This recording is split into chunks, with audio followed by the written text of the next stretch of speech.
Miami at Kansas City. Reminder, Kansas City's a 3.5 point favorite.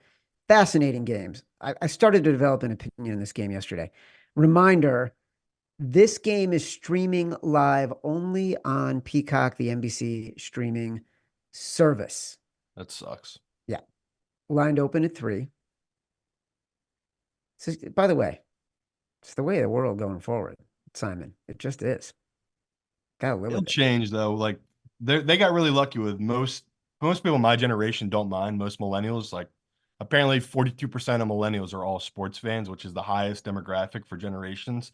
The generation right behind me, they're out. They don't like this BS of like, if I want to watch an NBA game, I need 5 different streaming services to watch one NBA game. It's ridiculous. So the NFL is getting to that point now where there's too much stuff. So I think we'll have 10 years of this and then I'll come back around to get back to cable. It's Well, just by the way, let me tell you something.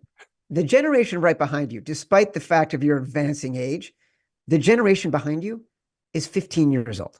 Okay. no, they're not. I know They're because 22, 23. I live with one of them. And Yeah, your kid, you work in sports and you're a writer. You force sports down their throats. I'm sure your kids are into sports some way, but most normal guys out there that don't give a about sports, their kids don't care either, you know? guy, I was about to support you. Don't come after me. What I'm saying is like the generation behind you, they don't know the difference between cable and streaming and streaming only because they're not paying for they're not paying attention to all they know is they sit down on the couch, they turn on the remote, the game they want is right in front of them. That's all they know.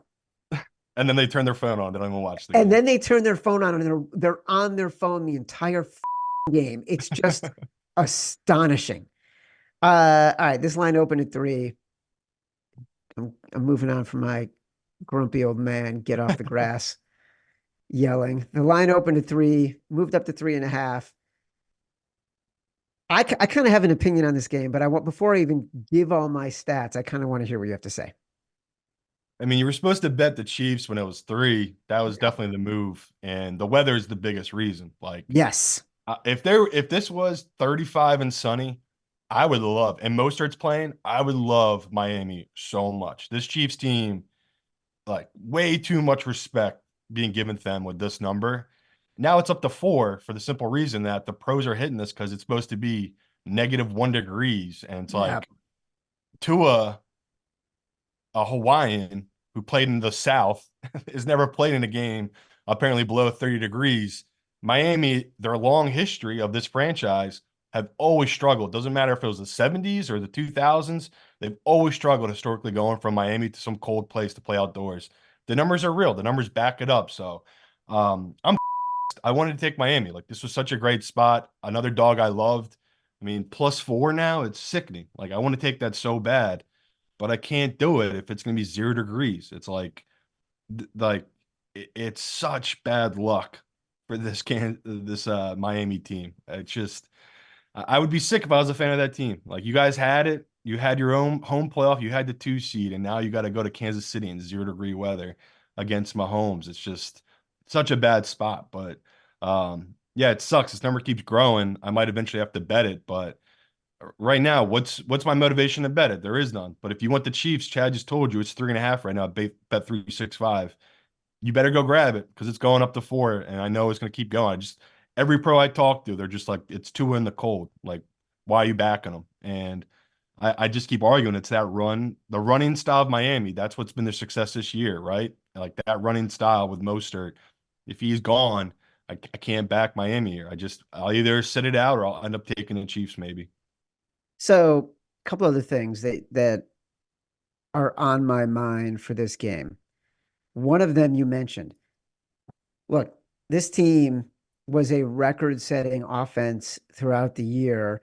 At one point during the season, let me see if I can find those notes here. At one point during the season, they were Buffalo was -140 to win the AFC East on October 2nd. Miami was +138.